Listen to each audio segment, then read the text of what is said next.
Rob Tebbutt for ID Boxing. Delighted to be joined by Anthony Joshua. We're here in London at the Joshua Franklin press conference. How are you, Anthony? All is well. How are you? I'm very well, thanks. Very well. Always a good start to an interview, and the interviewee asked me how I am. So thanks very much for that. I say you're good at your job. What makes you say that? I think when you was covering the Conor Ben situation, you was reporting well. When you see Eddie running up the stairs and coming back down and da-da-da-da.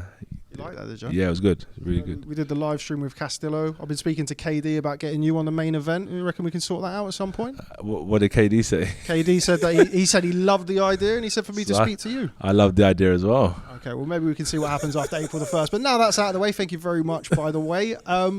Here we are, Yes. Jermaine Franklin. Yeah. You've got an opponent, an American opponent, Yeah. an orthodox opponent, not a southpaw. Yeah. How relieved are you with that? I was sparring this week and I was like, damn, this is so much easier. Honestly, no joke. It's a lot easier. But I'm not saying the fight will be easy.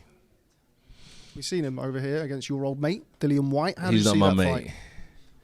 He's not my mate. What was the question? How did you see that fight? A lot of people had it close. A lot of people edged towards good. Franklin. It was good. Good fight. I don't really score fights, so I don't really have an interest in who won and who didn't win.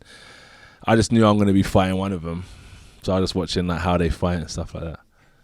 Dillian, and again, not your mate, is claiming that you're fighting the easier of the opponents. What are your That's thoughts what I'm on saying. that? I just think he waffles a bit. To be fair, he has a lot to say. He's just focused on his own career, man. Focused on his own stuff. Like that's just what I have to say about it. It just has a lot to say. Well, speaking about focusing on your own career, you're with a new trainer, a certain Yes, Derrick James, the correct. trainer of the year. He's worked with Errol Spence Jr., Jamel Charlo, Frank Martin, a host of names, and now he works with Anthony Joshua. Why Derrick James?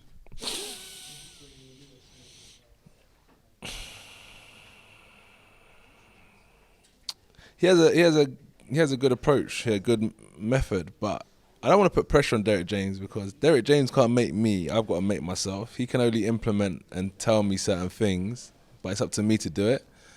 But I like the way he would tell me certain things, and I was actually doing what he would say. And I thought, you know, if I can trust in this guy's voice and trust in what he's saying, then I'm sure I could have some success. When he was asked up on the press conference at the top table about what you did well, one of the things that he said that sort of stood out was that you're an intelligent fighter, that you can process the information from him. Nice to hear that. I don't really look into that. I just got to fight at the end of the day. Do you know what I mean? I can't really be like, yeah, I love what you said about me. I got to go and kick some ass, man. That's what's important. How have you found Texas?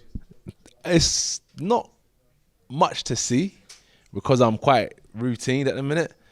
So in a way, it's nice because I have a reason to be there. If I was to go on holiday there, it would be the worst place to ever choose. There's not much going on. Well, there is, but I'm not seeing that side of Texas. Do you know what I mean? So what I'm seeing at the minute, if I was there in that environment for a holiday, it'd just be like being at home. So what I'm trying to say is Texas is just Texas because it's Texas, but in terms of the routine, it's basic as being at home in training camp.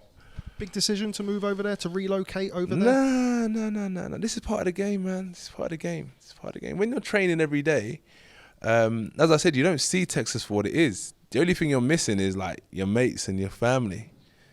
But it's the same principle when I'm in Sheffield, I do the same thing. When I'm in Loughborough, I was doing the same thing. And even when I'm kind of pre-camp, I'm quite routine. I just do Monday to Friday and then chill out with the lads and the family on the weekend. But in camp, you're just locked down throughout the whole 3-4 months. Last time I saw you was in Saudi Arabia after the Yeah. Oleksandr Usyk fight. What are your memories of not just that fight, but also the first fight in Tottenham Hotspur Stadium? Do you look back? Do you look at your performance? The first one, not good at all. And the second one was a bit better, but not good enough. And it just showed me that there's another level that we've got to go to, which is going to be tough. What weren't you happy about? In what sense? In your performance, with regards to performance in the second I fight. feel like I lost it in the later rounds. In the last 2 to 3 rounds, I threw it away. But that's my opinion, yeah. But I got beat by the better man. He's a really talented fighter, really good. The competitor in you, could you potentially see maybe sometime in the future a third fight with Oleksandr Usyk? If you ask him, he knows what I would say. He knows. But you would have to see with him. I don't know what his plans are. I think he's got bigger fish to fry at the minute. Where do you see the heavyweight order at the minute? Do you see Oleksandr Usyk at the top of it? Tyson Fury? Do you see yourself still up there? Really care about all that. Honestly, bro, I'll be with all due respect. It's like you're fighting at the end of the day. Just fight. It is what it is. Because when it's all said and done, it's said and done. Like, no one cares anymore. So why am I gonna get so wrapped up in who's 1, 2, 3, 4, 5, 6? I got to worry about beating Jermaine. That's what's important. Do you get what I'm trying to come? I just don't want to overthink who's 1, 2, 3, 4, 5. It's subject to opinion. The champions are always top tier. Then you've got the next runners coming behind them. I just want to talk about one of the questions that was asked by Eddie up at the press conference. He said about your motivation. You were very sort of blunt. Money. You're a prize fighter. That's what you're in the game for. Just expand on that. So it is, because I can't be around for people like emotionally. I'm not there physically a lot because I'm away working, training. I've just seen like it's like I look at it like I go to war to bring harvest back, in a sense, like in an old-fashioned way. You go out, you spend time conquering, and you come back with harvest. And that's, in today's fashion, is in the form of like this paper note. I can't bring you 10 cows. Like, heard them across the motorway and be like, yeah, mate, there's 10 cows. So I'll give it to you in the form of like a note that you trust that you can take anywhere around the world. And it's this value, what it says on it. So I just felt like that's where the motivation comes from, is being able to help people. There's a lot of homeless people that I see. So if you've got spare cash, you can help. Honestly, it changes people's whole week, year. Like, I'm giving people money and they're just like flabbergasted. So that's where the motivation comes from, because I know what it can do for people. And I'm not saying it like, yeah, it's money because it's for me. Like, shit, I'm living, I'm doing all this type of stuff. Like, I'm in training camp. So whether I've got $1,000 in my pocket or 100,000 million in my pocket, when you're in training camp, it's here nor there because you're not living that life.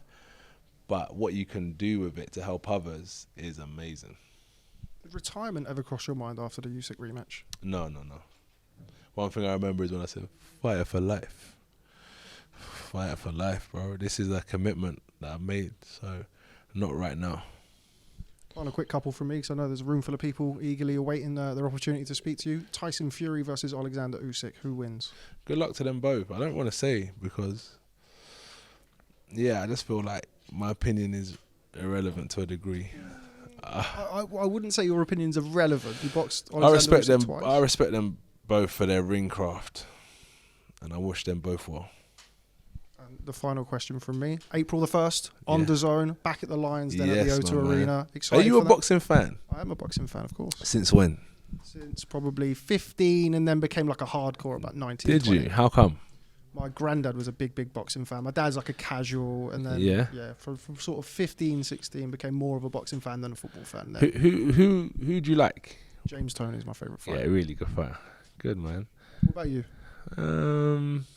I always change. Like, I look at more the stories. Obviously, like, you got like the Mike Tysons of the world, but then I like Evander Holyfield a lot due to like his courage and his size and his willpower, the way he fought, who he came up against in the division. Riddick Bowe, Lennox Lewis, Mike Tyson.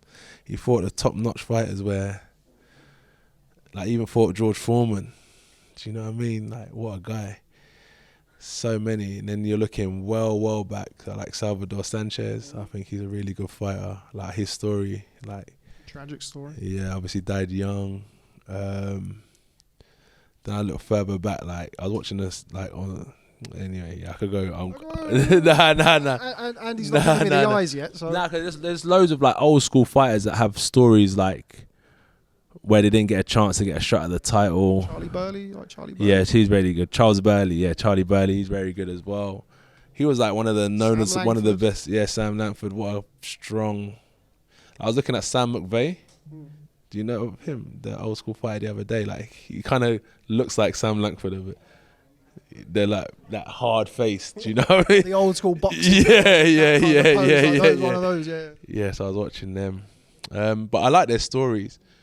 I really like their stories a lot. And they spoke about like the PR stunt that they done with the alligator.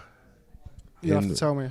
That basically saved someone from getting bitten by an alligator. But funny enough, because he couldn't get a shot at the title, there just happened to be a press coverage there when he saved, because he worked in like a farm. So he was the only person who could save this alligator that fell out the back of a truck, and there happened to be like 10 cameras there, and then everyone started buying his tickets and fell in love with this guy.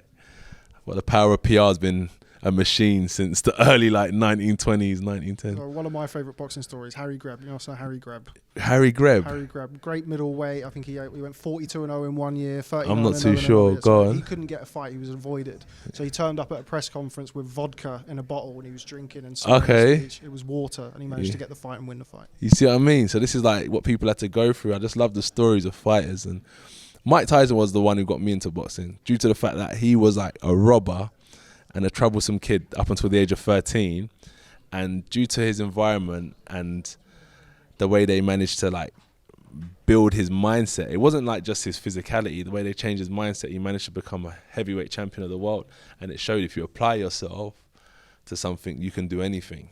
And that's why Mike became my favorite, because of his mindset, like the way they molded this kid.